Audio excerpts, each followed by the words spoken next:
ایک چوہا کسان کے گھر میں بل بنا کر رہتا تھا۔ ایک دن چوہے نے دیکھا کہ کسان اور اس کی بیوی ایک تھیلے سے کچھ نکال رہے ہیں۔ چوہے نے سوچا کہ شاید کچھ کھانے کا سامان ہے۔ خوب غور سے دیکھنے پر اس نے پایا کہ وہ ایک چوہے دانی تھی۔ خطرہ بھانپنے پر اس نے گھر کے پچھلے حصے میں جا کر کبوتر کو یہ بات بتائی کہ گھر میں چوہے دانی آ گئی ہے۔ کبوتر نے مذاق اڑاتے ہوئے کہا کہ مجھے کیا، مجھے کون سا اس میں پھنسنا ہے۔ مایوس چوہا یہ بات مرغ کو بتانے گیا۔ مرغ نے مذاق اڑاتے ہوئے کہا کہ جا بھائی، یہ میرا مسئلہ نہیں ہے۔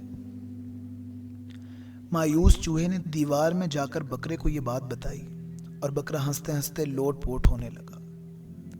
اسی رات چوہے دانی میں کھٹاک کی آواز ہوئی جس میں ایک زہریلا سانپ پھنس گیا تھا۔ اندھیرے میں اس کی دم کو چوہا سمجھ کر کسان کی بیوی نے اس کو نکالا اور سانپ نے اسے ڈس لیا۔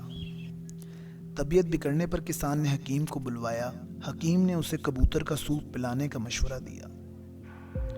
کبوتر ابھی برتن میں ابل رہا تھا۔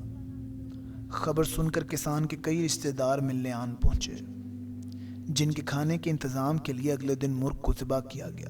کچھ دنوں کے بعد کسان کی بیوی مر گئی۔ جنازہ اور موت ضیافت میں بکرا پروسنے کے علاوہ کوئی چارہ نہ تھا۔ چوہا دور جا چکا تھا، بہت دور۔ اگلی بار کوئی آپ کو اپنے مسئلے بتائے اور آپ کو لگے کہ یہ میرا مسئلہ نہیں ہے تو انتظار کیجیے اور دوبارہ سوچیں۔ ہم سب خطرے میں ہیں۔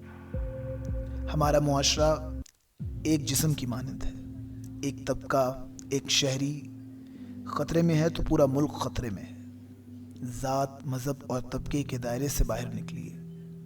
خود تک محدود مت رہیں، دوسروں کا احساس کیجیے۔ شکریہ۔